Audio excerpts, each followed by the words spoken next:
नमस्ते रसिकहो, मी मनोज आहेर.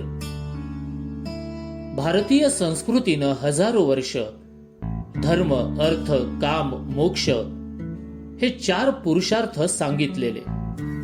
जगातील मानवी प्रगती तपासून पाहिली तर तिच्या मुळाशी सुद्धा अर्थ हे तत्वज्ञान आपणाला आढळून येतेच.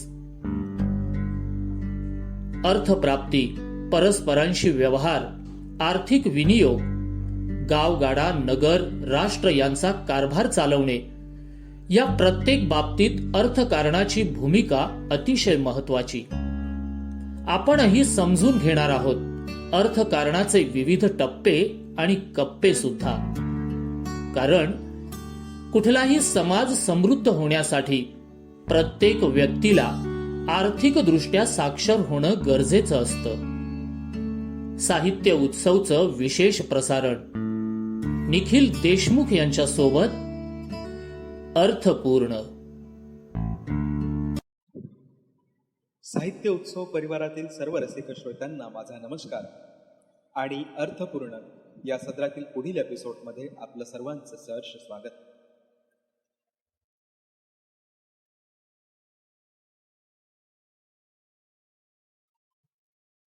हा एपिसोड सुरू करण्यापूर्वी आपण काही अपडेट्स घेऊयात या आठवड्यातले.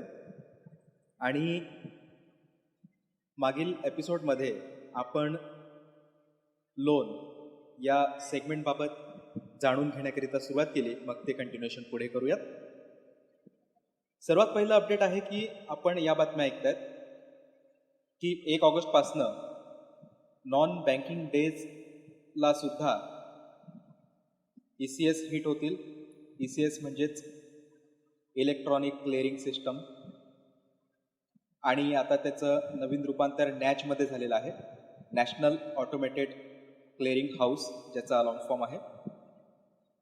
हे आधी बँकिंग डेजलाच हिट व्हायचे, म्हणजे मंडे टू सॅटर्डे किंवा सेकंड सॅटर्डे, फोर्थ सॅटर्डे जे बँकिंग हॉलिडेज असतात आणि संडेला बँकिंग हॉलिडेज असतात, किंवा इतर काही सण उत्सवांच्या दिवशी जे बँकिंग हॉलिडेज असतात त्या दिवशी हे नॅच जे आहेत ते हिट होत नाही. आणि त्यामुळे कोणाचं LICचं पेमेंट असेल किंवा पगार येत असतील किंवा म्युच्युअल फंड वगैरे अशा कुठले ECS असतील, लोनचे हप्ते असतील, या गोष्टी नॉन बँकिंग डेजला म्हणजे हॉलिडे ज्या दिवशी असायचा त्या दिवशी हिट होत नव्हते. त्या दिवशी अकाउंट डेबिट व्हायचं नाही, आणि त्या दिवसाच्या दुसऱ्या दिवशी जर तो वर्किंग डे असेल तर ते अकाउंट हिट व्हायचं. म्हणजे 8 तारखेचा जर शुक्रवार आला तर 9 तारखेचा हा सेकंड सॅटरडे, 10 तारखेचा संडे, 2 सुट्ट्या, मग 11 तारखेला ते नॅच हिट व्हायचं.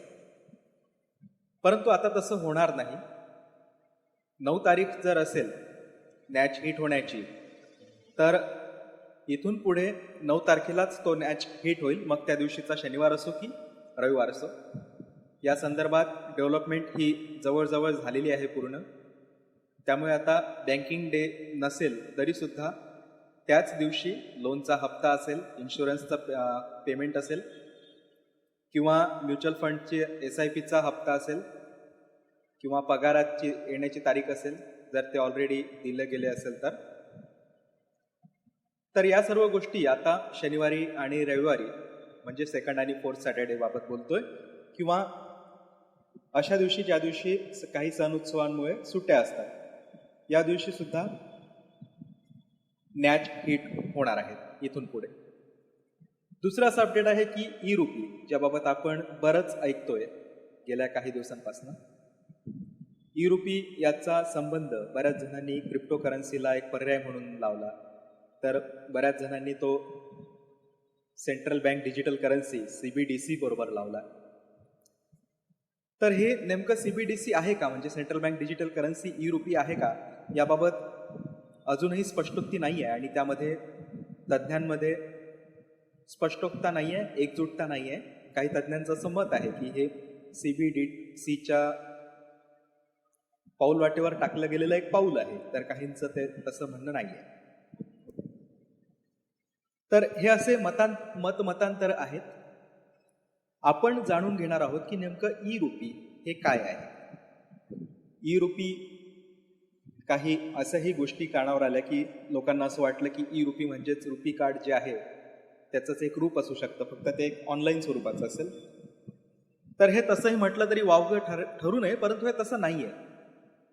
ई रुपी म्हणजे आतापर्यंतची माहिती जी आलेली आहे ते आता आपल्याकडे आधी आपण लहान असताना आपल्याकडे पाहुणे यायचे, जाताना ते हातावर 10 रुपये, 20 रुपये, 100 रुपये, 500 रुपये ठेवायचे. ही फिजिकल कॅश झाली.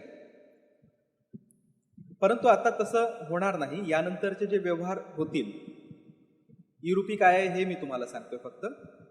तर ही फिजिकल कॅश मुवमेंट व्हायची. आता ती फिजिकल होणार नाही, तर ती व्हर्च्युअल होईल.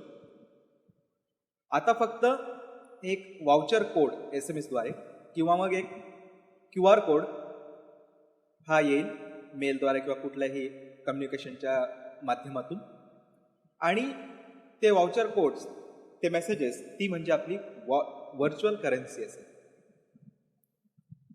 फॉर एक्झाम्पल आता आपल्याकडे फिजिकल करन्सी आहे, ती तशीच असणार, फक्त ती एक व्हर्च्युअल फॉर्ममध्ये असणार आहे. अशा प्रकारचं हे ई रुपी आहे. तर आश्चर्य बऱ्याच जणांना याबाबतचं वाटलं की हे हेल्थ मिनिस्ट्री सोबत कसं काय लॉन्च केलं. तर होऊ शकतं की पुढे हेल्थ मिनिस्ट्रीचे जे काही बेनिफिट्स बेनिफिशरींपर्यंत पोहोचवायचे आहेत ते थेट त्यांच्यापर्यंतच पोहोचवले जावेत, मध्यस्थ त्याला कोणी राहू नये. त्यामुळे हेल्थ मिनिस्ट्रीसोबत याचं उद्घाटन पंतप्रधानांनी केलं, आणि सोबतच फायनान्स मिनिस्ट्री सुद्धा आहे, म्हणजे फायनान्स मिनिस्ट्री आणि हेल्थ मिनिस्ट्री.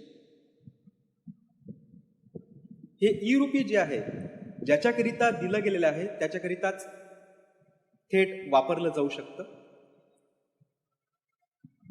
म्हणजे जर आपल्याला कोणाला 500 रुपये द्यायचे असेल तर तो 500ची एक नोट देईल, परंतु पुढे चालून जर त्याला ई रुपी द्यायचं असेल तर तो फक्त एक 500 रुपयाचं वाउचर देईल आणि झालं. आपल्याला कसं बिग बाजार किंवा बिग रिलायन्स वगैरेचे वाउचर मिळायचे आधी, तर ते पेपर फॉर्ममध्ये असायचे. आता ते पेपर फॉर्ममध्ये न राहता पैसेच द्यायचे आहे, परंतु हे अशा फॉर्ममध्ये राहतील आणि ते फक्त बिग बाजार किंवा ज्याच्याकरिता ते दिलेले आहेत तिथेच ते इन कॅश नाही म्हणता येणार त्याला, परंतु तिथेच ते वाउचर वापरता येतील. तर अशा प्रकारचं हे ई रुपी आहे. अजूनही याचे डिटेल्स हे अवेटेड आहेत. आणखीही काय डिटेल्स येतील त्याबाबत आपण निश्चितच पुढे जाणून घेऊया. CBDC म्हणजे central bank digital currency. Crypto currency जसं आता वाढत चाललेलं आहे,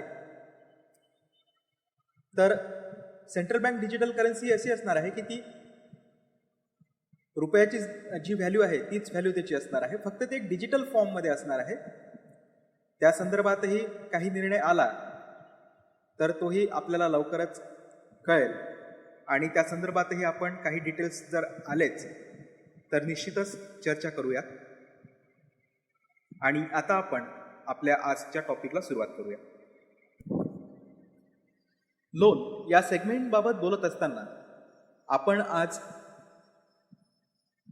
क्रॉप लोन या संदर्भात थोडी चर्चा करूया, आणि त्यामधील एक सेगमेंट म्हणजेच KCC किसान क्रेडिट कार्ड लोन हे काय असतं याबाबत थोडक्यात माहिती घेऊया. ही माहिती फक्त म्हणून मी देतोय, परंतु एक्झॅक्ट स्कीम काय असणार आहे किंवा त्याचे बेनिफिट्स काय असणार आहेत याकरिता आपण जिथे राहता तेथील जी कुठली बँक जिथं आपल्याला कर्ज घ्यायचं आहे अशा पद्धतीचं, तिथे जाऊनच आपण जास्त चौकशी ही करावी. तर KCC किसान क्रेडिट कार्ड आता हल्ली ऑनलाईन सुद्धा बऱ्यापैकी झालेलं आहे. म्हणजेच काय, तर प्रत्येक शक्यतो जिल्ह्याच्या किंवा तालुक्याच्या त्यानुसार आपण ती चौकशी करावी. एक फॉर्म भरून द्यावा लागतो आणि त्या फॉर्ममध्ये आपल्याला कुठल्या बँकेतनं लोन घ्यायचं आहे, कुठल्या शाखेतनं ते निवडावं लागतं, आणि त्यानंतर आपल्याला डेट आणि टायमिंग कळवलं जातं की या दिवशी तुम्ही या डॉक्युमेंट्स घेऊन. तर ते एक फार इझी प्रोसेस सध्या झालेली आहे. हे पूर्ण जिल्ह्यांमध्येच झालेलं आहे असं नाही आहे, काही ठळक जिल्ह्यांमध्येच हे झालेलं आहे इम्प्लिमेंट. हळूहळू ते सर्व जिल्ह्यांमध्ये होईल अशी आपण आशा करूया. याकरिता डॉक्युमेंट्स म्हणजेच आपलं Aadhaar card, PAN card, voting card, त्यानंतर शेतजमिनीचे काही डॉक्युमेंट्स ज्यामध्ये 7/12, अर्ज क्रमांक नमुना 8A, चतुर्सीमेचं जे प्रमाणपत्र असतं ते, सोसायटीचं नो ड्यूज सर्टिफिकेट, या सर्व गोष्टी लागतात. आणखीही काही डॉक्युमेंट्स आपल्याला बँक मागू शकते. ते बँक टू बँक डिपेंड करतं. बँकेतच याची जास्तीत जास्त माहिती ही आपल्याला उपलब्ध होऊ शकेल या संदर्भात. किसान क्रेडिट कार्डची लिमिट ही काही गोष्टींवर आधारित ठरते. त्यामध्ये पीक, जमिनीला लागणारा खर्च आणि पीक आल्यानंतरचा खर्च या गोष्टींचा उहापोह करून किसान क्रेडिट कार्डची लिमिट ही डिफाईन केली जाते. 3 लाखापर्यंतच्या लिमिटला कुठल्याही प्रकारची प्रोसेसिंग फी शक्यतोवर बँका घेत नाही, परंतु 3 लाखाच्या वरचं जर क्रेडिट लिमिट असेल तर त्याला प्रोसेसिंग फी ही लागू शकते. याचा जो रेट ऑफ इंटरेस्ट आहे तो 7% असतो, परंतु याला 3%ची सबसिडी मिळते आणि 7 - 3 = 4, 4% या रेट ऑफ इंटरेस्टने मग हे आपल्याला पे करावं लागतं. परंतु ती सबसिडी मिळवण्याकरिता किसान क्रेडिट कार्ड रिन्यू करत असताना आपण पूर्ण ड्यूज अलॉंग विथ इंटरेस्ट भरलेले असेल तरच त्या 3%च्या सबसिडीचा फायदा हा मिळतो. आणि याची लिमिट ही जी ठरलेली असते ती 5 वर्षांकरिता असते. किसान क्रेडिट कार्ड 5 वर्षांपर्यंत प्रत्येक वर्षी यामध्ये 10% वाढ होते, कारण खर्चांमध्ये ही वाढ झालेली असते. त्यामुळे गाईडलाईन्स अशा आहेत की प्रत्येक वर्षी रिन्यू करताना याची लिमिट ही 10% वाढवली जावी. फॉर एक्झाम्पल, जर एखाद्या वर्षी एका XYZ कर्जदाराची क्रेडिट व्हॅल्यू ही 1 लाख असेल आणि त्याने त्याचा रेट ऑफ इंटरेस्ट 4% सिंपल जरी आपण पकडला तरी तो 4,000 होतो. 1 लाख वापरून पूर्ण आणि 1,04,000 रुपये पूर्ण भरून त्या वर्षी जर रिन्यू केलं तर पुढच्या वर्षीची त्यांची अमाऊंट ही 1 लाख %10 म्हणजे 10,000. 1 लाख + 10,000 = 1,10,000, 1,10,000 ही त्यांची पुढच्या वर्षीची लिमिट होईल. आणि 2 वर्षांनंतर ही लिमिट पुन्हा 11,000 वाढून 1,21,000 होईल आणि व्हॉइस वर्षा त्यानुसार मग पुढील 5 वर्षांपर्यंत प्रत्येक वर्षी ही लिमिट 10% वाढत जाणार. तर असं हे प्रोडक्ट आहे किसान क्रेडिट कार्ड, KCC ज्याला म्हणतात. हे घेण्यापूर्वी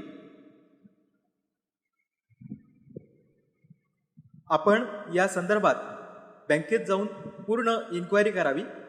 किती लिमिट मिळू शकते, कुठल्या पिकावरती कशी लिमिट आहे आणि त्यानंतरच आपण हे घ्यायचं की नाही या संदर्भात निर्णय घ्यावा. रेट ऑफ इंटरेस्ट कमी आहेत आणि वेळेवर रिन्यू करताना जर पूर्ण प्रिन्सिपल प्लस इंटरेस्ट हे पे केलं तर जी सबसिडी आहे ती सुद्धा नक्कीच मिळते आणि त्याचा लाभ घेता येतो. त्यामुळे या योजनांचा लाभ हा जरूर घ्यावा. फक्त वेळेवर जर पे केलं तर याचा चांगला बेनिफिट हा होऊ शकतो. आज इथेच थांबूया. खूप खूप धन्यवाद. नमस्कार. दर्जेदार साहित्याचा आणि कलाकृतींचा आस्वाद घेण्यासाठी जॉईन करा साहित्य उत्सव व्हॉट्सॲप किंवा टेलिग्राम ग्रुप.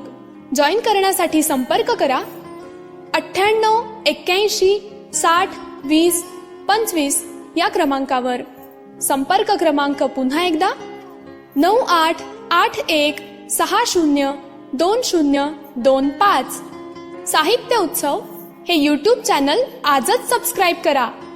साहित्य उत्सवच्या फेसबुक पेजला जरूर भेट द्या, कारण ज्ञान आणि मनोरंजन यांचं अतूट नातं म्हणजे साहित्य उत्सव.